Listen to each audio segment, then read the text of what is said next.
Abrir as nossas Bíblias, Epístola de Paulo aos Colossenses, capítulo 1. Eu quero ler os versos 13 até o 17. Vamos até o 19. Capítulo 1, versículos 13 a 19. Colossenses, uma leitura muito conhecida. E está escrito assim: Ele nos libertou do império das trevas e nos transportou para o reino do Filho do seu amor, no qual temos a redenção e a remissão dos pecados. Ele é a imagem do Deus invisível, o primogênito de toda a criação, pois nele foram criadas todas as coisas, nos céus e sobre a terra, as visíveis e as invisíveis, sejam tronos, sejam soberanias, quer principados, quer potestade, tudo foi criado por meio dele e para ele. Ele é antes de todas as coisas, nele tudo subsiste. Ele é a cabeça do corpo da igreja. Ele é o princípio, o primogênito entre os mortos, para em todas as coisas ter a primazia, porque aprouve a Deus que nele residisse toda a plenitude de Deus.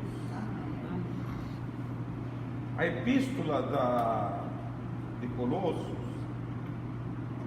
ela é uma epístola que centraliza Jesus, faz a menção de um Jesus cristocêntrico. E ela tem uma razão para isso. Paulo, ele tem um emissário de Colossos, quando ele estava preso em Roma, sobre a situação da igreja em Colossos. Colossos foi uma igreja fundada quando Paulo estava em Éfeso. A Bíblia diz que ele passa 3 anos em Éfeso, e ali, aquelas igrejas perto de Éfeso, alguns emissários vão lá e fundam. Quem fundou a igreja de Colossos? Quem foi o fundador? Foi o Senhor Jesus. Hein? Epáfras. Ele foi o fundador da igreja em Colossos. E ele traz uma notícia não muito agradável de Paulo. E Paulo, no início do capítulo 1, ele faz uma oração e ele elogia a igreja pelo conhecimento. Mas ao mesmo tempo ela estava sendo invadida pelos legalidades dos judeus e também pelos gnósticos, pela filosofia grega. Então havia esta dualidade dentro, querendo entrar na igreja. Colosso tinha sido uma cidade muito grande e influente, mas agora ela já estava em decadência. O escritor, o pai do historiador, o pai da história, como chamava? Quando eu estudava, eu sabia disso, hein? Não. O historiador, o pai dos historiadores. Heródoto. Hein? Heródoto. Ele é considerado o pai de todos os historiadores. Ele menciona Colossos 480 anos antes de Cristo como uma cidade pujante. Mas houve um certo momento que houve um terremoto, destruiu ali 3 cidades próximas, Colosso, Laodiceia e tinha uma outra. E as duas se recuperam e Colosso está em decadência. Nessa época a igreja era bem pequena, a cidade também pequena, apesar de ter sido uma cidade importante no passado. Essa história, hein? Isso caía no vestibular quando eu fiz. Nossa, mas isso era no século passado. Século passado, 40 e poucos anos atrás. Heródoto, historiador. Então, ela estava invadindo. E qual era a pregação da filosofia grega, dos gnósticos? Que Deus Jesus não poderia ser Deus. Se ele era humano, ele não poderia ser Deus. Se ele era Deus, ele não poderia ser humano. Então havia essas questões ali. Por isso que essa epístola centraliza Jesus como um homem que nele residia Deus. E ele começa a mostrar a importância de Jesus para o homem. Ele diz que o homem foi transportado de um reino. Existe um reino do mal. E nós sabemos que é governado por Satanás. Nós sabemos que Satanás é chamado de o diabo, a antiga serpente, dragão, o acusador. Ele tem uma série de nomes. E quem entra nesse reino não sai dele. Humanamente ninguém é capaz de sair deste reino. E aí ele apresenta alguém que tem o poder de tirar alguém deste reino. Só uma força poderosa e divina. Humanamente ninguém sai. A Bíblia diz que o Deus desse século tem escravizado as pessoas, tem trazido debaixo da escravidão. E os homens que estão debaixo da escravidão, eles olham para nós. A Bíblia diz que no capítulo 5 de Gálatas, que nós fomos chamados por Cristo para a liberdade. Eles acham que nós somos escravos.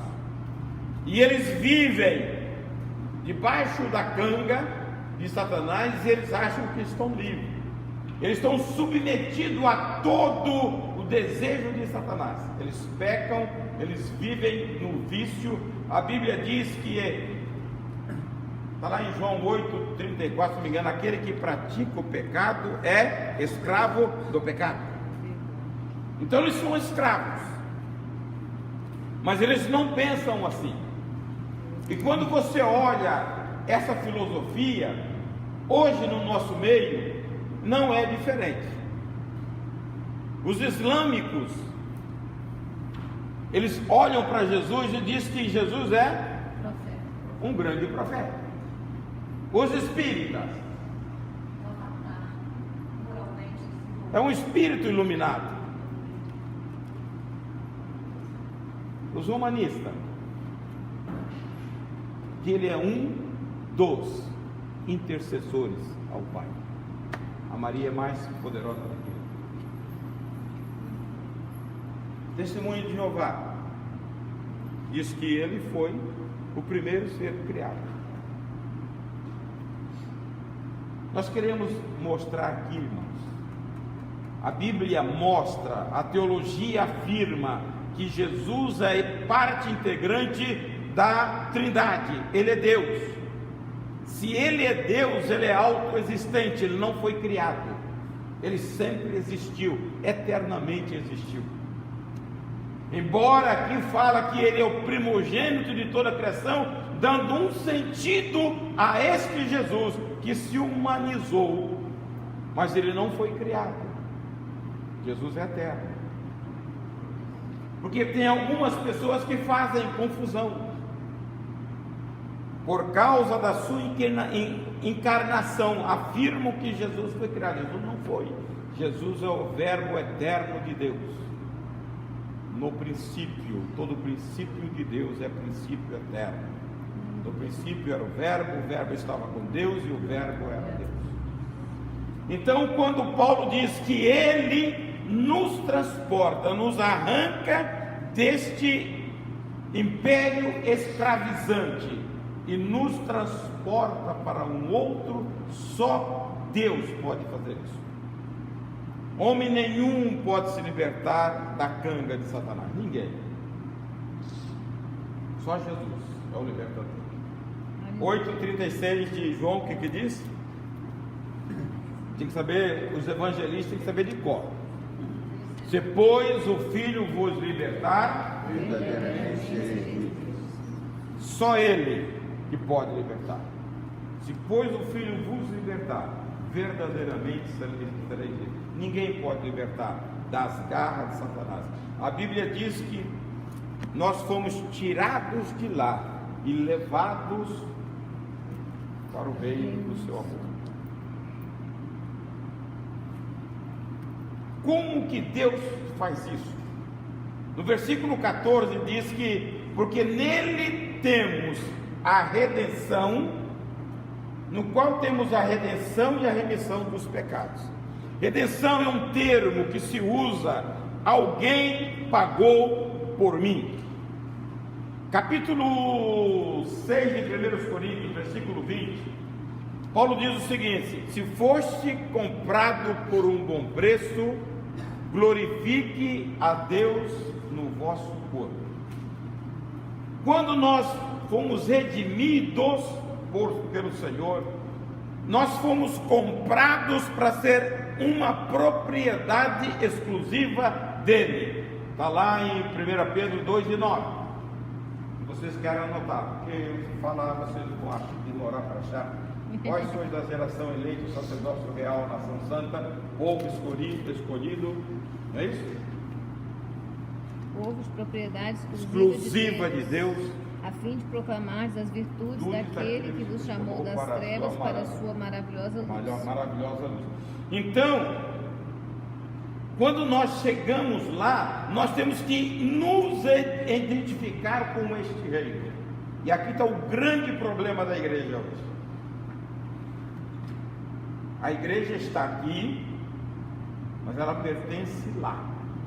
Se eu não focar a minha mente nas coisas de Deus, aquilo que tem em Colossenses 3, 1 e 2, se já ressuscitaste com Cristo, buscai as coisas de cima, pensai nas coisas de cima, eu vou me limitar a este reino. E Deus nos arrancou, Jesus nos arrancou daqui com força, através do poder da sua morte, para você viver na dimensão de um outro reino.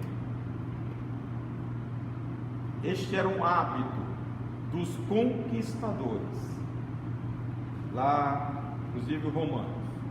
Eles levavam as pessoas, tiravam da pátria e levavam para o outro lugar, para perder a identificação daqui, para assumir uma nova identidade, um novo valor, um novo costume. E Paulo faz a mesma simbologia conosco, nos tira do reino das trevas, para você se identificar com o reino da luz, o Filho da luz. Irmãos, nós como igreja tínhamos que viver para Deus. Nós somos comprados para viver para Ele, propriedade exclusiva dele. A mente nossa tem que ser a mente de Cristo. 1 Coríntios 2,16. O sentimento nosso tem que ser o sentimento de Cristo. Filipenses 2 e 5. Está tudo lá. Tende em vós o mesmo sentimento que houve em Cristo Jesus. Mas se você não transportar a sua vida espiritual, você vai viver por aqui. Pois quem conheceu a mente do Senhor que o possa instruir? Nós, porém, temos a mente de Cristo. Para você ter mente de Cristo, tem que pensar nas coisas de Deus. Se você vive nesse reino, pisa aqui dá uma certa segurança para o crente, né? Porque o crente quer estar sentindo onde está pisando. O crente deveria, aquela passagem de Ezequiel, capítulo 47, quando ele anda 1000 côvados dá as águas nos arteios, mais 1000 dá nos joelhos, mais 1000 dá no lombo, depois ele tem que nadar. Quando você tem que nadar, você tem que viver na dimensão do Espírito, na dependência de Deus. Não é você que está se firmando, caminhando, é Deus que está te guiando. Essa é a vida do crente. Aleluia. Mas nós queremos ter a segurança do pé, né? Andar em Espírito é na dimensão dele. Então, quando Deus nos tira e nos arranca para lá, Ele quer que você identifique com os céus. Capítulo 2, verso 6 de Efésios diz que com Cristo nós estamos assentados nas regiões celestes. Se você está sentado lá, você desfruta de lá. Porque lá tem alegria, gozo e paz. E ele dá uma pincelada na algumas doutrinas fundamentais. Doutrina da criação, que Jesus é o Criador. Doutrina da salvação, que sem Ele não há remissão de pecados. Doutrina da santificação, porque Deus é santo, importa que nós sejamos santos como Deus é santo. Embora seja uma doutrina que poucas pessoas dão relevância, capítulo 12, verso 14 de Hebreus diz: sem ela ninguém vai ver a Deus. E muitas vezes nós relaxamos a nossa vida. Santidade é você transparecer Jesus, é aproximar de Jesus, é viver para Jesus, é aproximar de Jesus, abandonando o mundo de pecado. Nós vivemos aqui, mas nós não podemos nos sujar com as mazelas do mundo. É como a garça lá do meu Pantanal. Ela é branquinha, anda na lama, pesca na lama, mas não se suja. O crente tem que ser assim. A garça da graça. Deus nos deu a graça, irmãos, para você viver livre do pecado. Paulo diz no capítulo 6 de Romanos: o pecado não terá domínio sobre você.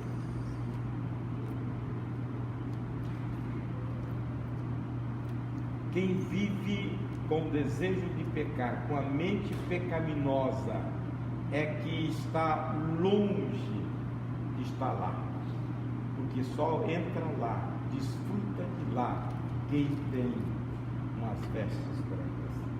Então está dizendo que nós temos a redenção dos nossos pecados. A redenção dos nossos pecados é que Deus em Cristo nos perdoa. E a falta de perdão traz uma acusação constante na vida da pessoa. Por que as pessoas se matam e não têm paz? Porque elas estão desconectadas de Deus. A redenção nos conecta de volta. Nós somos perdoados, nós nos harmonizamos com Jesus. Está lá em 2 Coríntios capítulo 5 e 19, 5 e 21.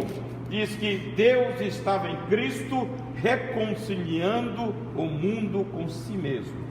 Que Deus estava em Cristo reconciliando consigo o mundo, não imputando aos homens as suas transgressões.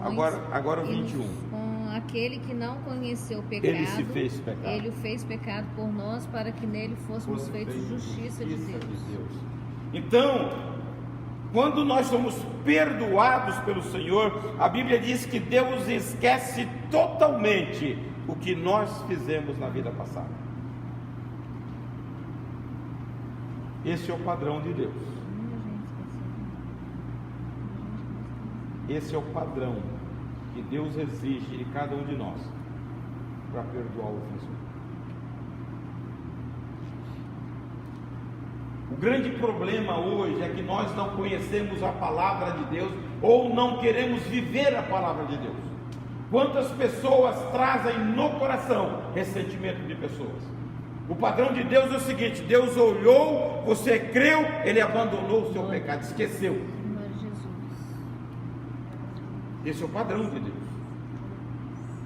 Lá no capítulo 18 de Mateus, versículo 35 diz: assim também vos fará o vosso Pai Celeste, se do íntimo do coração não perdoardes aos homens as vossas ofensas. Nós queremos uma série de justificativas. para liberar quando alguém nos faz mal. Eu vou dar uma triste notícia para você, vai para o inferno. Não tem jeito. A Bíblia que diz: se assim também vos fará o vosso Pai Celeste.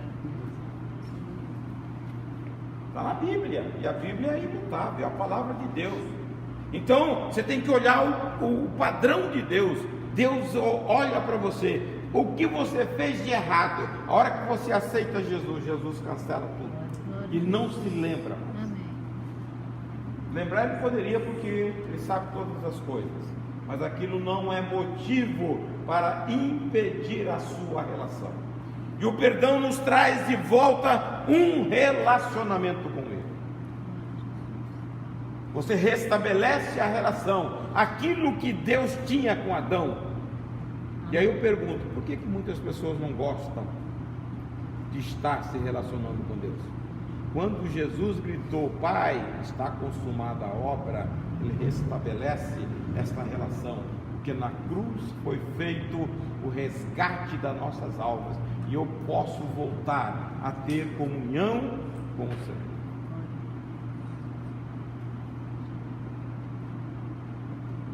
Por que a gente não quer estar em comunhão com Deus, hein? Comunicando com o Senhor, orando ao Senhor.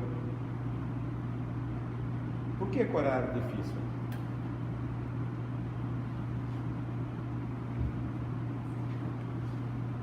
Por que é difícil orar, irmãos?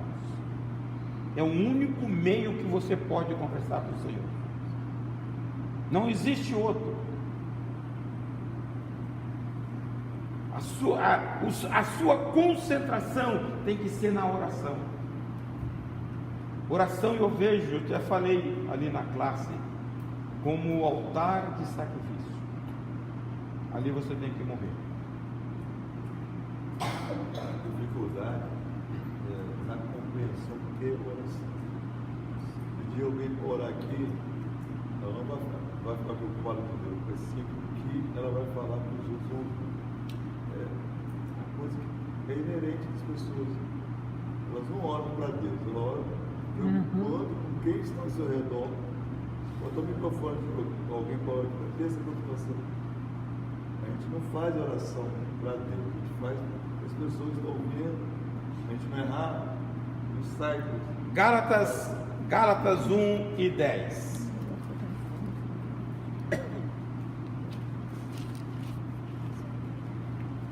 Porventura procuro eu agora o favor dos homens ou de Deus? Ou procuro agradar a homens? Se agradasse ainda a homens, não seria servo de Cristo.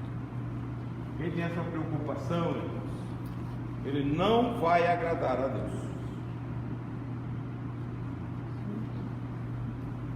Deus é do nível do homem, mas nós tratamos muitas vezes Deus abaixo de pessoas. Você dá uma relevância a um doutorzinho qualquer e não dá relevância a Deus. Deus é o primeiro, Deus é o ser criador. Você existe porque Deus te criou. Então você tem que render adoração a esse Deus.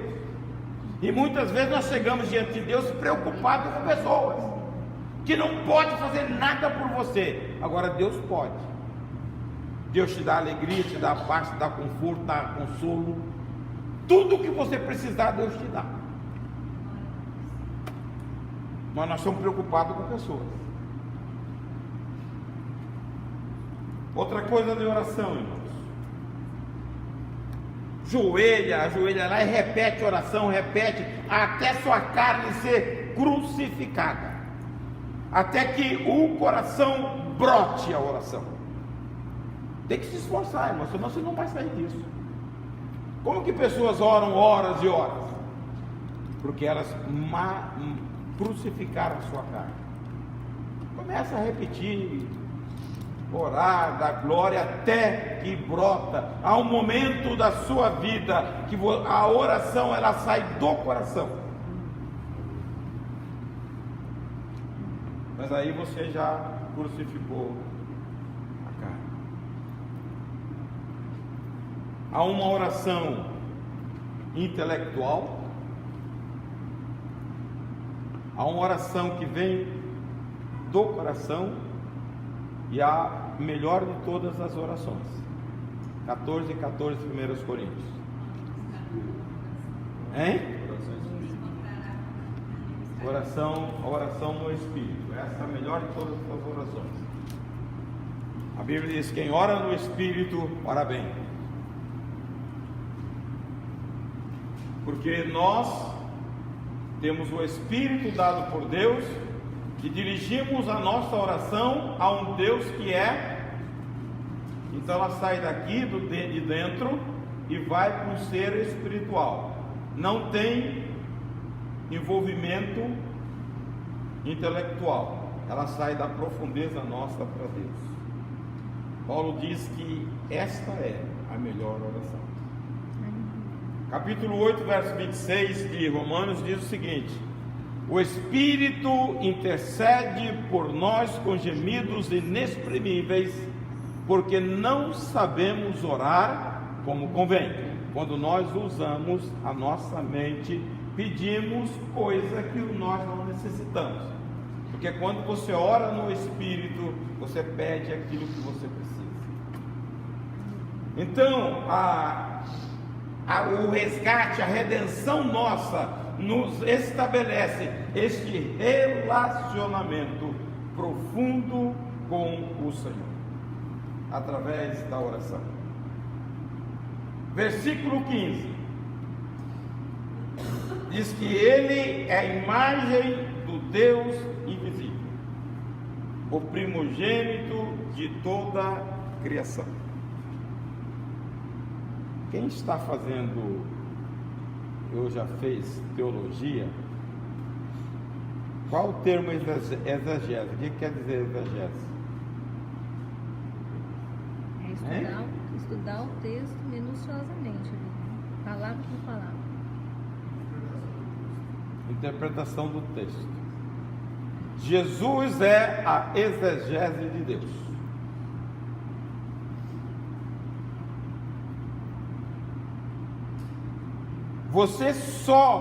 Eu fico olhando muitas vezes o pessoal do Velho Testamento,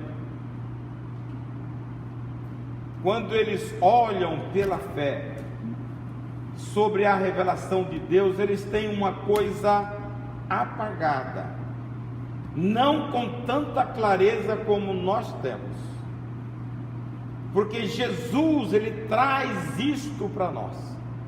Capítulo 1, verso 18 de João, leiam aí.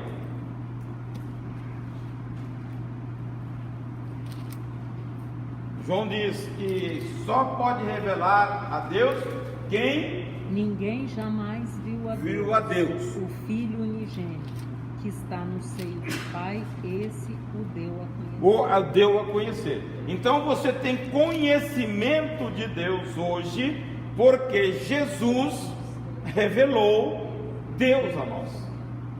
Lá na primeira epístola de João, capítulo 1, versículo 1 a 4, ele diz: nós tocamos no verbo da vida, nós apalpamos o Deus invisível, e sempre será invisível, porque Ele é Espírito. Paulo diz no capítulo 6, verso 16 de Timóteo: Ele habita na luz inacessível, que homem algum viu e nem pode ver. Mas em Jesus nós temos a imagem, nós temos a representação de Deus. E João diz: eu toquei, eu apalpei o Deus eterno através de Jesus. Então o conhecimento nosso, ele vem porque Jesus revela. Aquele Deus que era invisível na velha aliança, ele se torna visível por nós. Capítulo 14, versículo 9 de João, quando Jesus diz a Filipe: Filipe, quem vê a mim? Meu Pai. Meu Pai. Então, não há, você olha lá, Hebreus 1 e 3.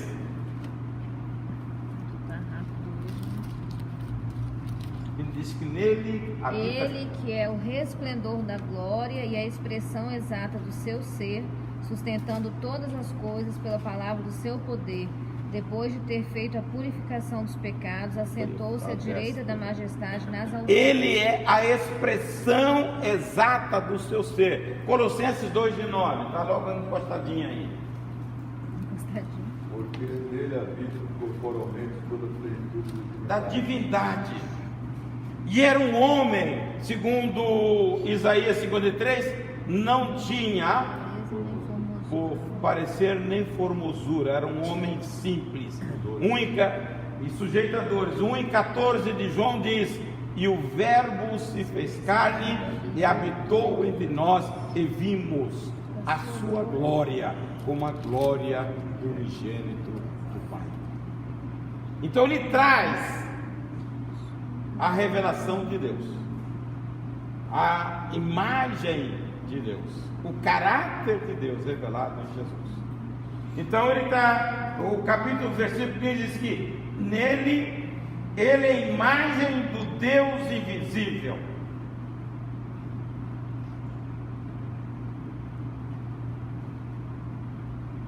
Por que aqui Paulo diz que ele é o primogênito? Isso traz confusão.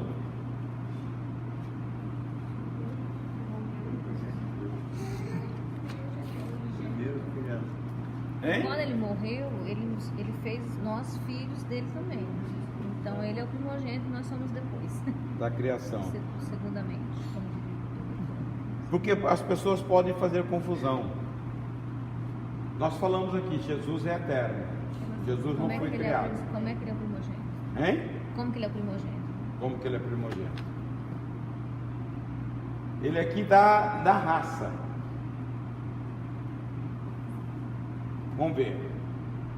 Antes de Jesus encarnar, qual é a ideia que vocês têm da eternidade? No princípio criou Deus os céus, a terra, e Deus, a Trindade, habitava nos céus. Deus é Espírito, o Espírito Santo é Espírito, logo são invisíveis. Jesus era Espírito. Tá? Era Espírito. Ele assume, ele sai dessa dimensão, entra na nossa dimensão, assume a nossa natureza fraca, caída, sujeito a pecado. Tá? Capítulo 2 de Filipenses, a partir do versículo 6, ele fala: ele não teve usurpação para ser igual a Deus, mas se mesmo se humilhou, tornando morte de cruz. Aí vem a sequência: pelo que Deus o exaltou soberanamente e lhe deu um nome acima de todo nome, que é o nome de Jesus. Todo joelho se dobrará e dirá. Como que é? Confesse que Cristo Jesus é o Senhor para a glória de Deus. Cristo Jesus é o Senhor para a glória de Deus Pai. Veja bem, os seres dos céus são todos angelicais, são todos espirituais, e nós temos lá um homem como nós hoje, por causa da encarnação. Não está lá um espírito, está lá um corpo glorificado, na verdade, mas tem um corpo. Ele se torna com esta nova natureza o primogênito.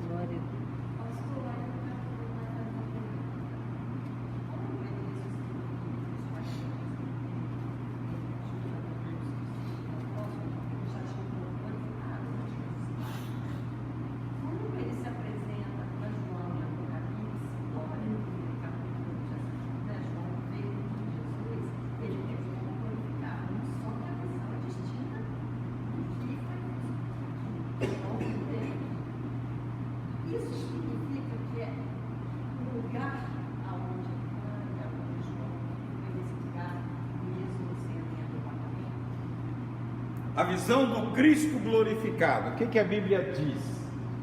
Que ele tem os olhos como chama de fogo, a voz como voz de muitas águas, os pés reluzentes. Esse é o esplendor da glória de Deus. Quando Jesus se apresenta, ele apresentou no Monte da Transfiguração assim, mas quando ele se apresenta aos discípulos, ele se apresenta com um corpo glorificado, mas um corpo ao mesmo tempo transformado, tanto é que ele passa pela parede. E realmente o João cai, né? Apocalipse. Ele não poderia estar nessa glória total. Ele cai. Porque os discípulos Ele cai. não poderiam conviver com ele ainda. Quando você vai para o capítulo 4 de Apocalipse, os anciãos estão em frente ao trono. Aí João diz: quando ouvi, porque ninguém vê, quando ouvi a voz do que estava sentado no trono, todos eles caem de rosto em terra. Tá? Só na voz. Quando João tem a visão de Deus, lá no Apocalipse, capítulo 1, ele ouve essa voz. Ele diz que estava por trás de mim, ele cai. Como morto. Como morto. Ele levanta a glória da mão direita de Jesus. Aí você vai ver uma coisa. A glória de Deus derruba. Se você olhar, vou falar uma coisa aqui com os teólogos aí. Nós falamos muito em Shekinah. É uma palavra que não existe na Bíblia.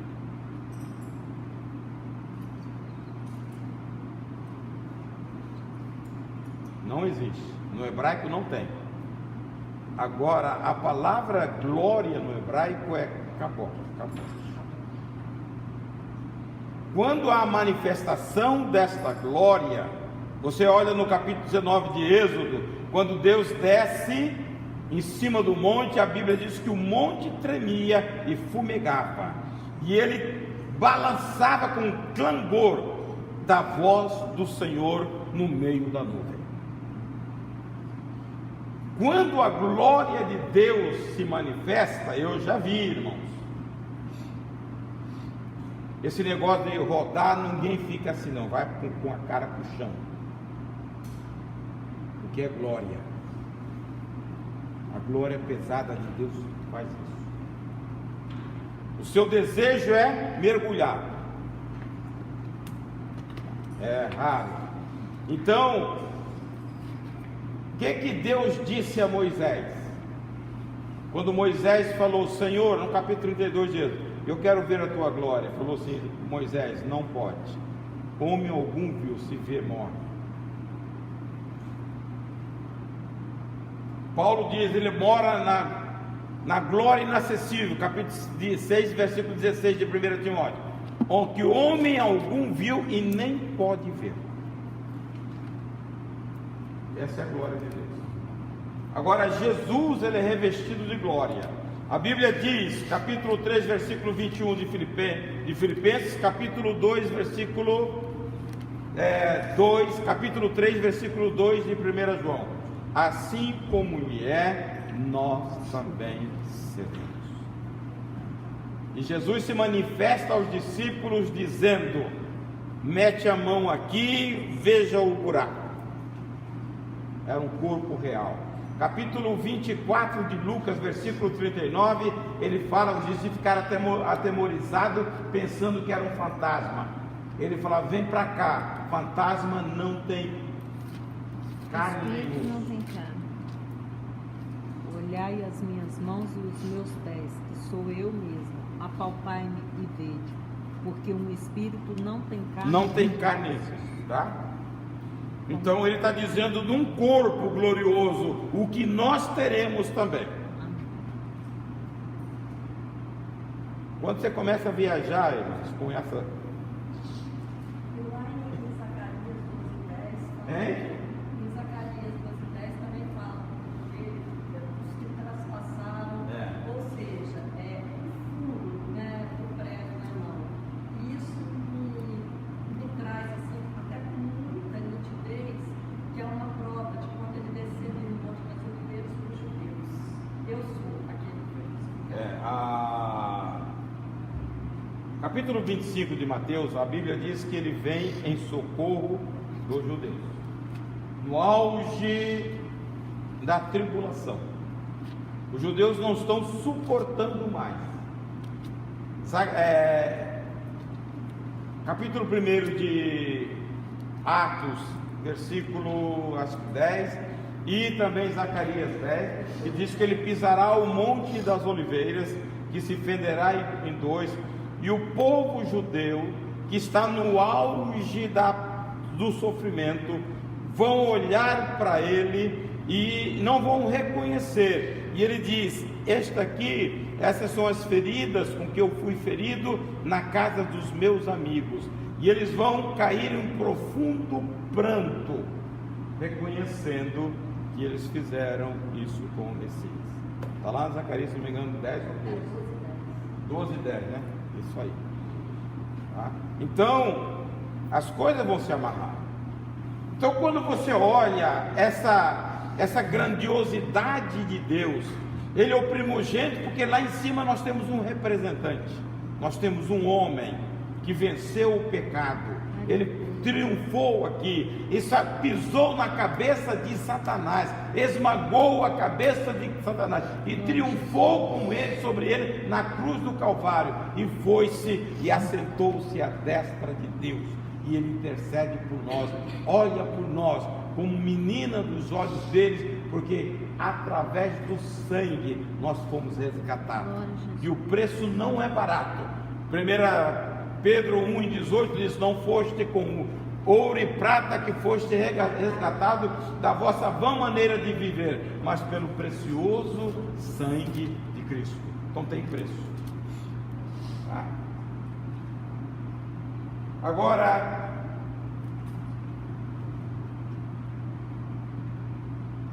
e esse preço, irmãos, foi pago a quem?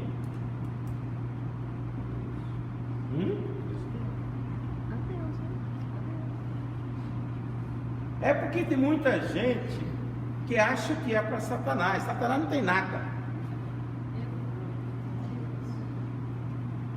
Satanás é um imitador. A igreja tem que tomar uma posição. Nós em Cristo somos mais do que vencedores. Nada pode nos deter. Então essa convicção que tem que entrar no nosso coração. Nós servimos um Deus que venceu o Satanás na cruz. Quando Jesus paga o preço, Ele paga para Ele mesmo, paga para o Pai. Quando Deus, aí você tem que começar a entender, quando Deus estabelece a lei, a penalidade da lei ao pecado era a morte. Não é isso que a Bíblia diz? Aquele que pecar vai morrer. E ninguém conseguiu cumprir a lei. Todos mereciam a morte. E aí vem um que obedece a lei, cumpre tudo, mas para satisfazer a justiça do Pai, ele teve que pagar com a morte. Eu acho aquele versículo fantástico, capítulo 3, versículo 26. A gente pode ler Romanos, a gente passa batido nele, mas aquilo resume para mim uma grandeza. E fala: o justo e justificador daquele que tem fé em Jesus. Justo, porque Deus tinha que cumprir a sua justiça, tinha que penalizar o pecado. E Ele faz isso no Filho, tendo em vista a manifestação da sua justiça no tempo presente, para Ele mesmo ser justo e o justificador daquele que tem fé em Jesus. Para Ele mesmo ser justo. Deus não poderia permitir que eu fosse salvo se alguém não pagasse o meu pecado.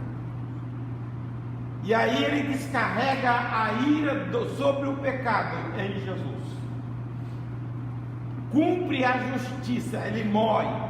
Capítulo 53, versículo 11 de Isaías, diz que Deus agradou moê-lo. Capítulo 53, versículo 10. Então ele é penalizado.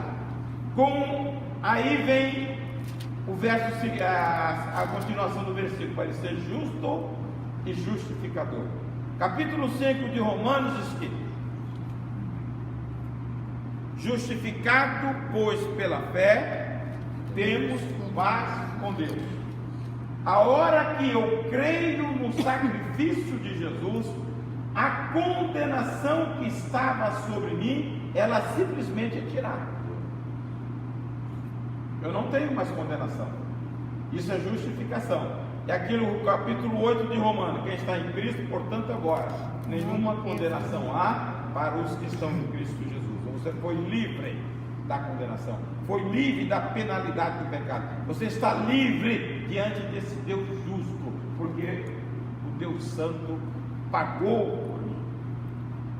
Quando você começa a entender a grandeza do sacrifício de Jesus, você vai dar valor à palavra de Deus, porque muitas vezes nós não compreendemos isso. Nós chegamos numa rotina na igreja como se eu fosse o tal. Quem é Jesus que pagou, desceu, assume a minha condição, paga o preço e hoje está lá, olhando por mim, intercedendo por mim. Nessa palavra que aquele que está em Cristo não tem condenação para ele, está conversando comigo, é claro que a pessoa estar na igreja não quer dizer que ela está em Cristo, porque muitas vezes se você está em Cristo, eu penso que você está em obediência a Ele, está em Cristo. Agora, estar somente na igreja não quer dizer que está em Cristo. Eu sempre digo que o abecedário da igreja chama-se obedecer. A obediência, ela começa lá no Éden, desobediência. Deus fala, não faz, e o cara faz. E aí todos nós herdamos. Essa natureza de desobediência é latente. Veja, nós falamos aqui de reino das trevas, tá? O rei, o gerente do reino das trevas, da onde Jesus nos tirou para transportar para o reino do Filho do seu amor, ele é rebelde. O que é? Desobediente. Ele vai constantemente fazer guerra ao Senhor. E como ele sabe que lá é todo poderoso, ele atinge a gente, colocando rebeldia. Por isso que o nosso coração tem que ser avaliado, irmãos. Como eu estou com o Senhor? Como Deus está me vendo? Porque eu não posso enganar ao Senhor. Deus não é Deus de aparência como homem. Está no capítulo 16, versículo 7 de 1 Samuel. Ele fala assim: Deus, eu não vejo como o homem vê, eu vejo o coração. Então eu tenho que ter um coração limpo. Capítulo 5, verso 8 de Mateus: bem-aventurados os limpos coração, porque eles verão a Deus. Então, Jesus é a imagem. A Bíblia diz: pois nele foram criadas todas as coisas, nos céus, sobre a terra, as visíveis e invisíveis, sejam tronos, sejam soberanias, principados, potestades, tudo foi criado por meio dele e para ele. João 1:3 diz: nada do que foi feito sem ele se fez. Então ele é o agente. O propósito da criação do universo estava na mente de Cristo. O desejo no coração e a ação da criação estava na palavra. Porque quando Deus usa a palavra, que é o próprio Jesus, as coisas aconteceram. Quando Deus bradou: haja, ouve. Essa ação é de Deus, é de Jesus. Por isso que a Bíblia diz em 1 João capítulo 5: no céu tem três que testemunham: o Pai, a Palavra e o Espírito. Ele é o Criador. Ele é o sustentador de todas as coisas. Todas as coisas subsistem por Ele. E eu fico, tem hora, eu não sou muito, não conheço profundamente a ciência, mas de vez em quando dou uma lida. Ninguém pode mudar nada, a física que envolve o sistema. Ninguém tem o poder de mudar, só Deus, só o Criador. Eu sempre falo aqui, Deus não é aquele que fez um projeto elaborado. A mente de Deus, eu me lembro quando eu trabalhava, você ia desenvolver um projeto, pequeno que fosse, 3, 4 anos para implantação. Era reunião e mais reunião para você definir, não, por aqui dá errado, por aqui não sei, por aqui. A etimologia, né, da palavra projeto, inclusive é uma base de guerra, que é um projétil, é pegar de um ponto e lançar no outro. Então o projeto tem esse tempo transcorrido até chegar lá. Deus não existe isso. Deus não existe isso. Qual é a mente desse Deus? Isaías 40 diz que ele mede os céus a palmo. Ele pega os mares na mãozinha dele.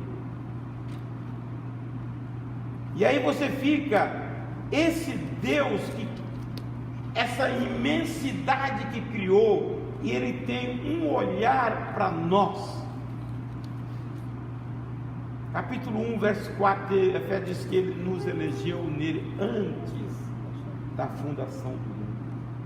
Antes que as coisas existissem, nós já estamos no coração dele. Isso é um amor velado por nós. Ele cria tudo para o Senhor, mas ele tem um propósito. O propósito somos nós, que estávamos no coração dele antes do universo existir. E aí eu fico pensando, por que Deus cria o homem, sabendo que o homem é da cabeçada? Porque o tal do homem é um bichinho complicado. Continuação do 4, a continuação do Efésios 5. Falou 4, 5, né? Depois disso, nos predestinou para sermos filhos de adoção por Jesus Cristo para si mesmo, segundo o beneplácito da sua vontade. Tudo dele, para ele. Tudo para ele. Tá? Então, ele podia ter desfeito, mas não. Ele, sabendo da nossa fraqueza e falibilidade, ele dá Jesus para nós. O crente deveria amar mais a Deus, amar mais o Senhor, que tudo fez para nós, por amor. Capítulo 8, versículo 32 de Romanos diz que ele nos deu o melhor que ele tinha, deu o seu filho, e ele conclui assim: não nos dará graciosamente todas as coisas para ele? Aí fica o crente querendo pagar preço. Vou pagar preço, vou fazer campanha. É que ele não entende a grandeza do amor de Deus e o coração do amor de Deus, querendo dar.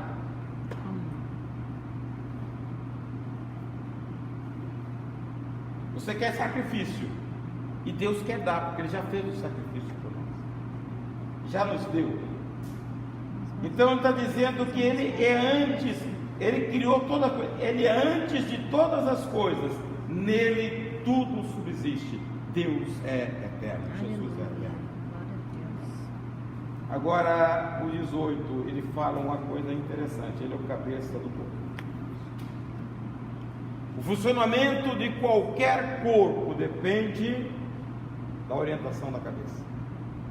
A Bíblia diz lá em 1 Coríntios capítulo 12, a partir do versículo 12, que nós somos membros uns dos outros. e Jesus é o cabeça. Para você ter uma vida cristã bem sucedida, você precisa da orientação do Senhor. Deus quer fazer parte da nossa vida. Ele nos comprou para dirigir a nossa vida, para comandar a nossa vida. Isto, segundo Paulo, é andar no Espírito, debaixo da vontade de Deus. Nós a maioria das nossas decisões são tomadas pela nossa racionalidade e não pelo conselho de Deus. Logo, quando nós quebramos a cara, a consequência vem, e aí nós vamos voltar ao Senhor. Remenda o negócio. Pergunte antes, consulte antes, evita você Fazer besteira. o ser humano, irmãos, é igualzinho Josué. O grupo dos israelitas, eles atravessam o Jordão, eles pegam uma cidade extremamente fortificada. Deus dá a dica: olha, rodeia Jericó todos os dias, faz uma volta, no 7º dia dá 7 voltas, e quando terminar 7 voltas, quebra os cântaros e grite que eu vou dar a cidade para vocês.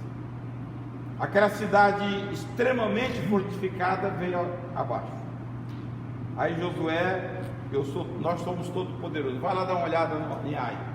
Ih, é uma cidadezinha desse tamanhozinho, não precisa nem levar todo mundo, mas ele tinha que voltar para Gilgal, ali onde estava o altar do Senhor, e consultar o Senhor.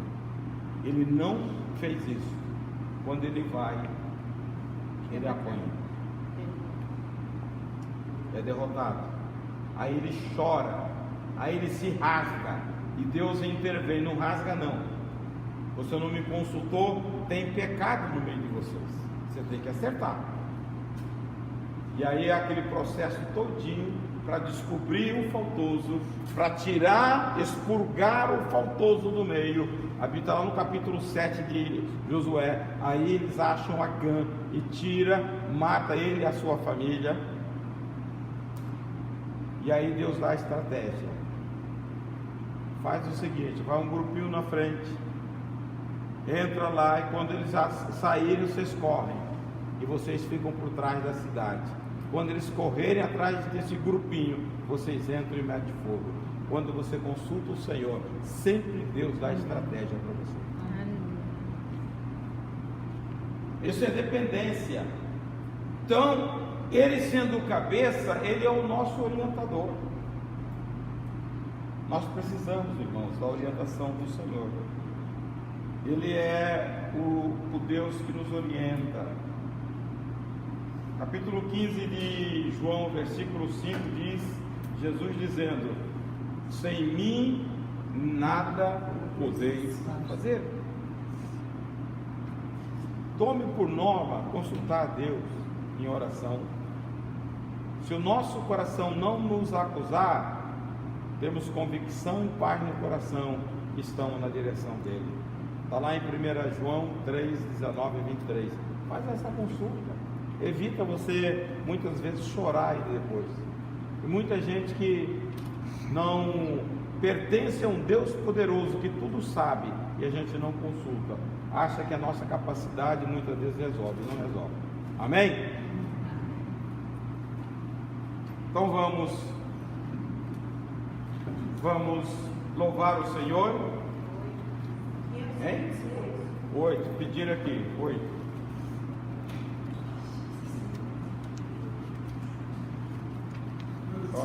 Senhor Deus, nosso Pai,